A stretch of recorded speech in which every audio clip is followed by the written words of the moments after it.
Good evening, I'm Annabelle Tiffin. Welcome to North West Tonight. Our top story. The former boyfriend of murdered Ashley Dale, the innocent victim of a gangland feud, is jailed for drug dealing. Lee Harrison was the intended target. Ashley's mother says he's shown no remorse for his part in her death.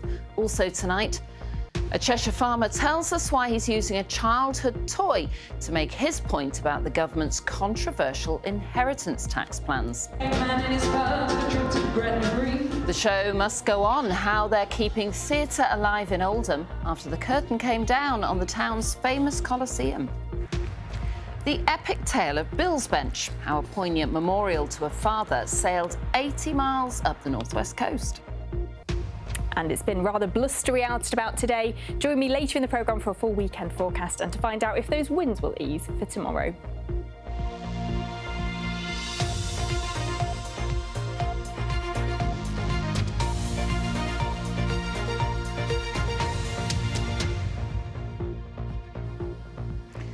The boyfriend of a young woman who was shot dead in Liverpool has today been jailed for 5 years for drug offences.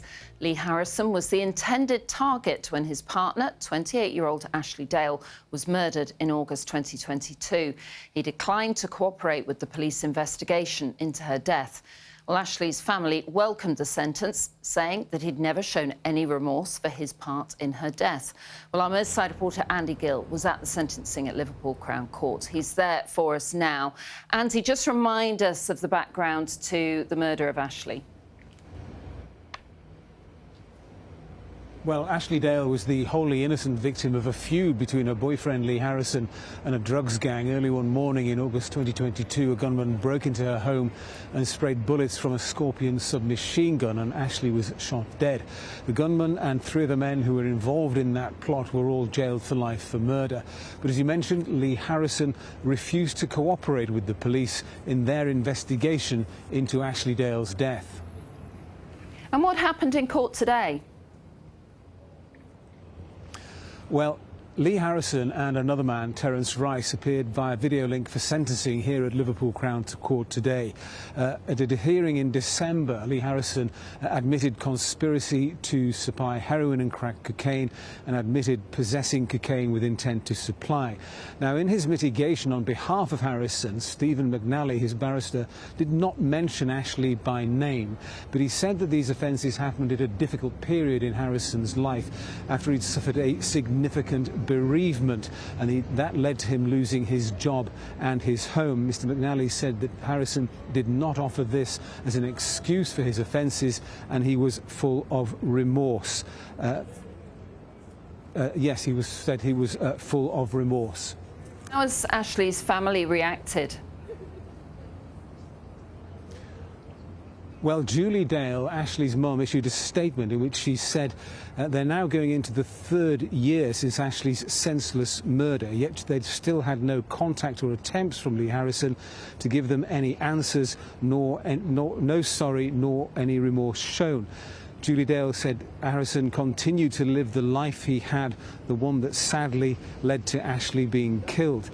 Julie Dale said today's sentence did not bring justice, but it did bring her some comfort. She hoped that her message struck a chord with young women and that they would think twice before getting into a relationship with men involved in organised crime and drug dealing. The judge said Harrison and Terence Rice had traded on people's misery, the misery that drugs causes. Andy, thanks very much. Now, Parliament's Standards Watchdog has launched an investigation into the Gorton and Denton MP Andrew Gwynn. He was sacked as a health minister and suspended from the Labour Party earlier this month after a newspaper reported offensive messages in a WhatsApp group. Parliament's website says the investigation relates to actions causing significant damage to the reputation of the House. Mr Gwynn has apologised for the comments.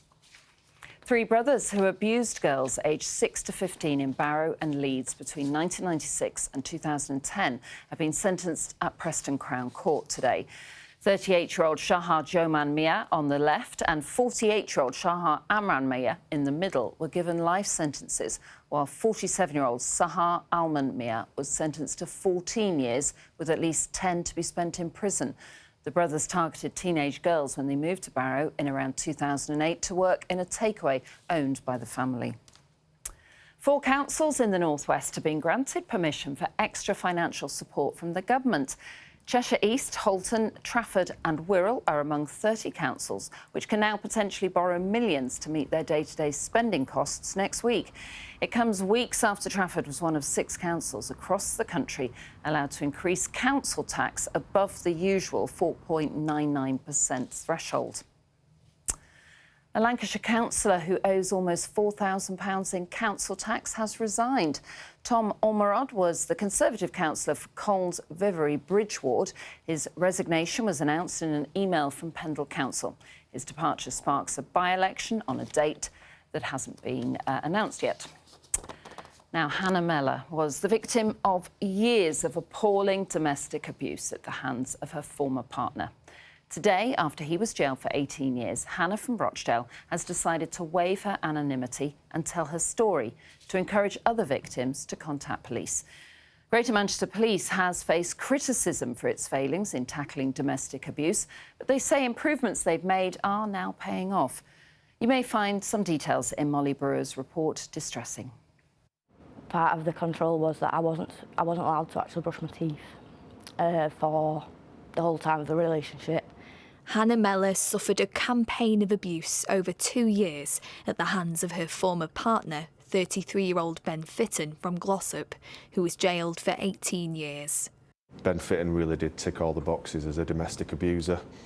It involved physical violence, it was serious sexual violence, including controlling and coercive behaviour, which is probably the worst that I've come across in my police career. He would get the bottom of the bed and he would flip the bed up so that I came off the bed and the bed would land on top of me. Hit me with a bag with a glass foundation bottle, cut my head there, scar here on my eyebrow where he pushed me, split my head open out to have my head glued, and my knee, my kneecap bone was visible. Some of the behaviours that other people would find grossly abusive just become normal day-to-day behaviours. He strangled me to the point I was nearly passing out, could see white spots, and his arm slipped a little bit and I bit him. In obviously trying to get out, and he let go of me, turned me around, he pulled my pants down and he raped me. But the turning point for Hannah was when her son was threatened. He said, "OK, Hannah, that's absolutely fine. I'm just going to let you know, 2 minutes away from Jack's school, I've got a knife, I'm going to stab him the second he comes out. That's my little boy. No." That's when she contacted Greater Manchester Police on a live chat. As soon as that online report is made, that person will tend to feel a huge sigh of relief. Why don't I deny it on the message? Despite some criticism in the past, GMP say they're continuing to make improvements on how they handle cases of domestic abuse. Hannah wants to encourage others to get help. I know that there's a lot of people that say that not all police officers are good, or give them a chance. Let them prove to you that they are interested. There is so much help when you reach for it, but you have to make sure that you are strong and you are ready to be done forever. You have to make sure that not for anybody else, but for yourself. You have to be strong for yourself. Molly Brewer, BBC North West Tonight. And thank you so much to Hannah for being so courageous, for speaking to us about everything she's been through. And if you've been affected by anything in that report, you can go to the BBC Action Line website. Now, the row between the government and farmers over changes to inheritance tax shows no sign of going away. To coincide with the National Farmers Union annual conference on Tuesday, a box of pre-loved farm toys sent by farmers will be taken to the Treasury. The union says it's a symbol of how different generations will be impacted by the changes. But the government insists that very few farms will actually have to pay the tax. Our environment correspondent Judy Hobson has been to meet one farmer in Congleton in Cheshire. Robert Brunt is a dairy, beef and sheep farmer. He looks after 2 farms with the help of his wife, their 3 children and his father-in-law. But he says he's worried that the business might not be viable for the next generation if they have to pay the government's new inheritance tax. James, one of my sons, used to play with this tractor about 20 plus years ago. Like many farmers from across the country, he's sending a pre-loved farm toy to London to be displayed next week. You know, obviously children, they love playing with toy tractors, but the inheritance tax will probably take away any chance a lot of them will ever have of actually truly working the land. From April next year, inherited agricultural assets worth more than £1 million will be subject to inheritance tax at 20%. We would struggle to stay afloat, and if we could stay afloat, it would definitely leave us with no money to invest, and it would leave us in a situation where potentially it could cost us 2p a litre on every litre of milk we produce over a 10-year period. Why shouldn't farmers pay inheritance tax when everyone else has to? And this is going to disproportionately affect farmers as they've got a huge amount of money invested to produce very low returns. You know, anywhere, if they are on a profitable year, it can anywhere between 0.5% and 1% of return on capital. And, you know, to have to pay 20% of the capital cost in a tax is just completely unaffordable. The government says the actual threshold for paying the inheritance tax would be more like £3 million, and 3/4 of farms would not be impacted. And the revenue raised, it says, would help pay for services like health and social care. But the National Farmers Union believes 3/4 of farms will be impacted, and farmers say that's causing concern for the younger generation. None of us know how long we're going to live for, and if we were to die you know, in the wrong order or at the wrong time, there would definitely be no farm to leave to the kids because it would all go in tax bills. The donated farm toys will eventually be given to charity.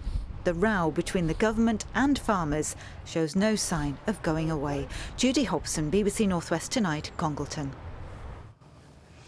Now, the Macclesfield-based Space for Autism charity has been helping families for 20 years, but they say finding the money to keep going is becoming increasingly difficult. They've joined a campaign to lobby the government for more financial help. Our Cheshire political reporter, Kaylee Watterson, has more. It really is a hub for the community, not just for the young people, but for the families as well. A lot of the children that come here, sometimes it's their only source of social interaction, and also it provides respite care. I know what a difference Space has made to me and my family, and I want that to continue. A lifeline for many families. This session at Space for Autism allows autistic children and adults and their families to get together and socialise. The charity runs activities and clubs for children and adults with autism, as well as having a site in Macclesfield Town Centre, which includes a sensory space and a community cafe. Laura's son Joel has just turned 18 and has been coming here for a decade. When you're having a bad day, you can also come in and speak to other people who are in the same circumstances. You know, Joel will go in the sensory room and blow off some steam. Even though he's 18 now, there's still things that he gains from coming here. People don't stop needing support, and there's extra challenges around, you know, supporting different age groups. Since it was founded in 2005, it's been funded by donations from the public, trusts and foundations, including BBC Children in Need, plus some council funding. But with rising costs, more demand and increased competition for funding, the charity is worried, especially as it costs £600,000 a year to run it. We were teetering on the edge a couple of months ago, and as I say, we've been running for 19 years, never ever had a problem with funding. We've always been able to find the funding. With many councils now facing financial challenges, money that they provide to charities has fallen. Since 2010, there's been a £13.2 billion drop in council funding to charities, and 70% of charity leaders say they're concerned about funding. Cheryl says it's more than just a reduction of funding having an impact. The cuts in special educational needs, that has a massive effect on a charity like ours, because those parents then have nowhere to go for that, so they're coming to us when they should be able to go to local authority. And she worries about the impact on people's mental health if the organisation did ever have to close. We are saving lives, literally saving lives. There is some people that are here today that I know that that's what we've done through our counselling and through us just being that drop-in, letting just come in and have a cup of tea and someone's listening. Cheryl has signed a letter to the Chancellor calling for national insurance relief for the sector. But it's not just Space for Autism facing difficulties. Costs have increased quite a lot for charities. Inflation has meant their costs have gone up.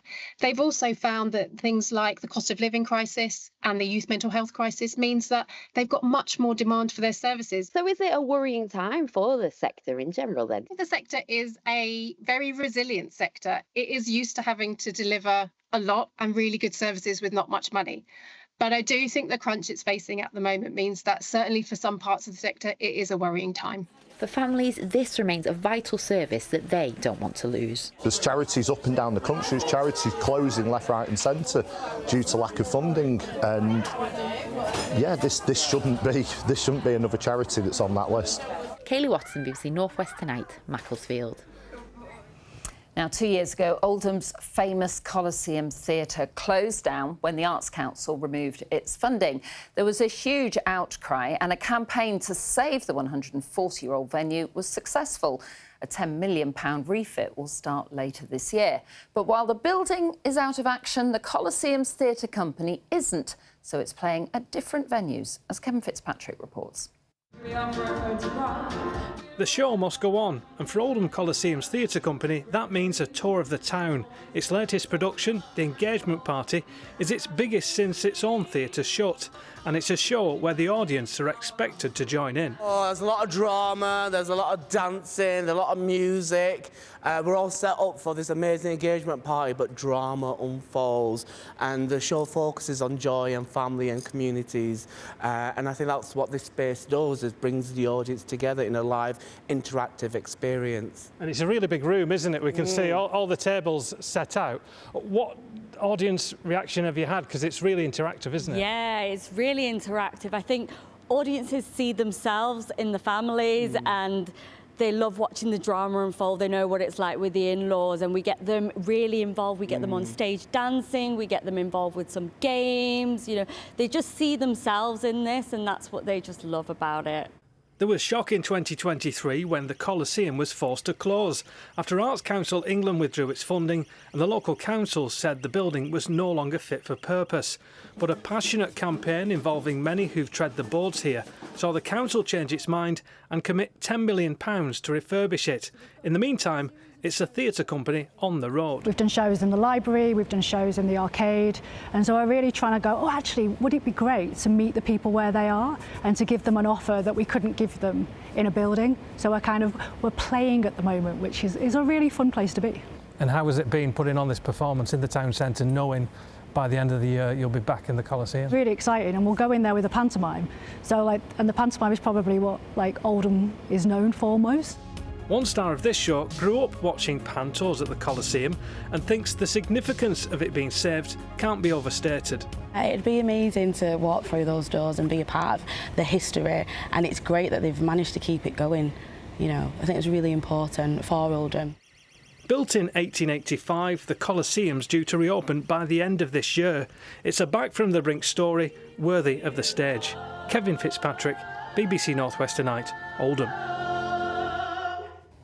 Right, from arts to sport, Ian is here. The draw for the next phases of the Champions League and the Europa League have been made today. Obviously, Manchester City not involved anymore, but Liverpool, Manchester United both now know their potential pathways to the finals.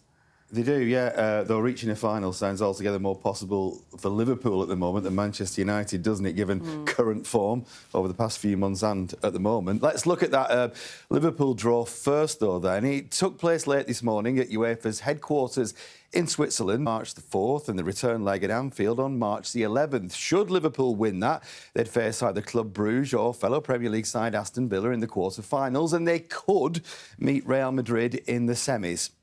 Well, this weekend, though, the Reds continue their Premier League title push. By the time they play Manchester City, they could be just 5 points ahead of Arsenal. Deserves to be up there, close to with Arsenal fighting for the title. So, top team in many aspects. Just lost, I think, one game in the Premier League, so that's why good test for us. If you play against City, you have to work really hard to keep them away from your goal because they are so good in ball possession.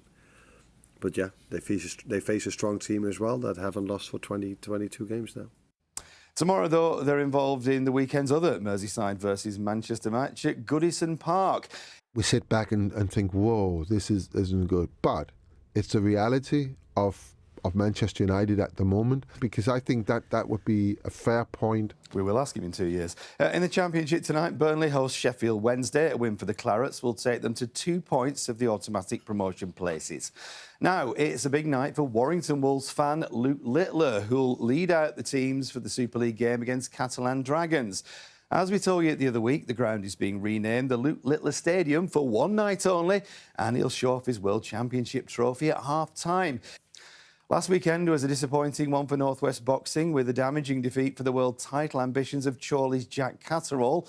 Tomorrow, Liverpool's Callum Smith here fights WBO light heavyweight champion Joshua Buatsi in Saudi Arabia. Just over a year ago, Smith failed in his attempt to become a two-weight world champion, so a win tomorrow would help keep him in the mix for future title fights.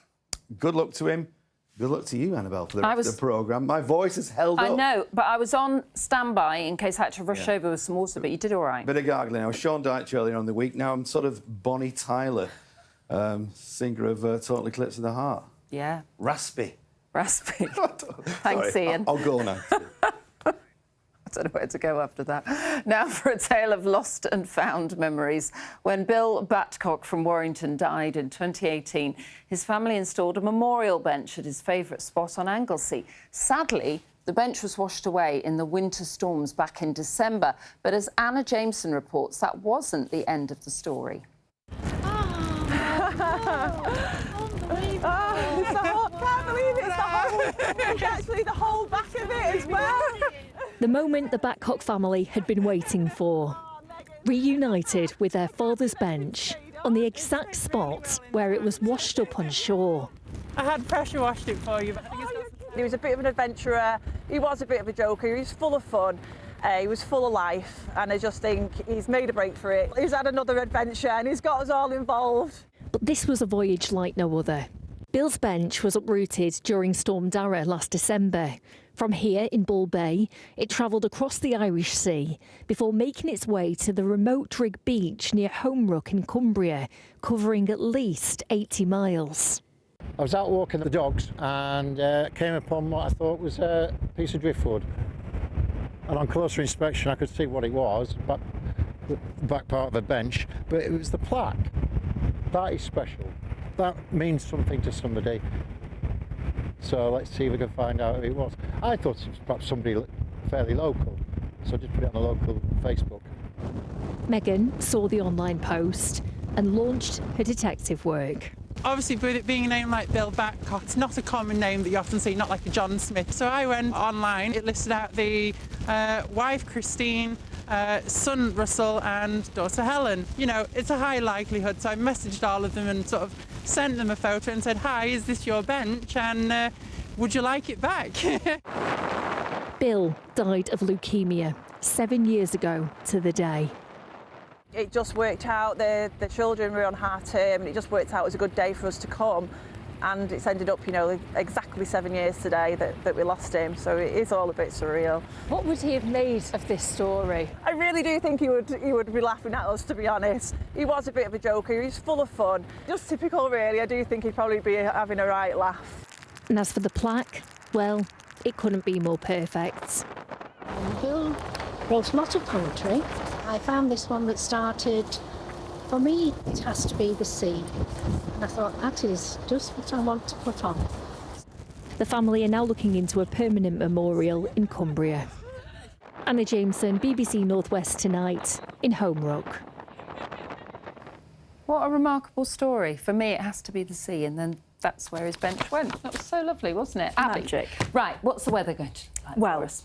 It's a bit mixed this weekend. Saturday definitely looking like the better day of the two. The whole week's been pretty mixed, hasn't it? Thank you, as always, to our weather watchers for sending weather photos in. Even when our weather is a little bit uninspiring, you always manage to capture the best bits of the day. Quite a menacing sky, though, from out and about in Leyland earlier this morning when that heavy rain started to move through. If you do take a weather photo over the weekend and you would like to send it in to us on North West Tonight, all the details behind me. The headline for tomorrow, though, actually the better day of the two, mostly dry, plenty of sunshine. All change, though, on Sunday, where we'll start to see low pressure approaching. And we do have a yellow Met Office wind warning in force for Sunday. We do have this area of low pressure starting to arrive. You can see it there out in the Atlantic, a squeeze on the isobars. Winds move around low pressure in an anti-clockwise direction, so the winds will be tunnelling up from the southwest.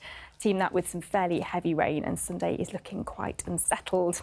So overnight tonight, mostly dry, just a couple of isolated showers, but some decent clear spells, along with variable amounts of cloud. Our temperatures, though, are going to hold up. It will be a frost-free and relatively mild, quite unusually mild start to the day tomorrow, a bit like today.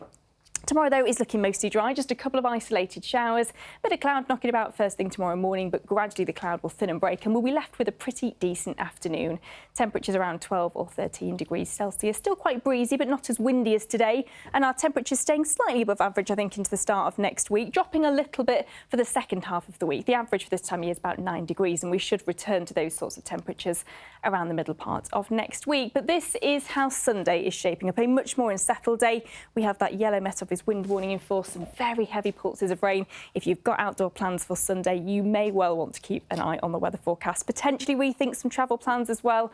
It does look as though Monday is a bit of an improvement, but staying pretty mixed and changeable for next week. See, now I have got outdoor plans for Sunday because the politics show is not on air this Sunday. Right. It's taking a break. So I did have all sorts of plans, but now been you've scuppered warned. those for me.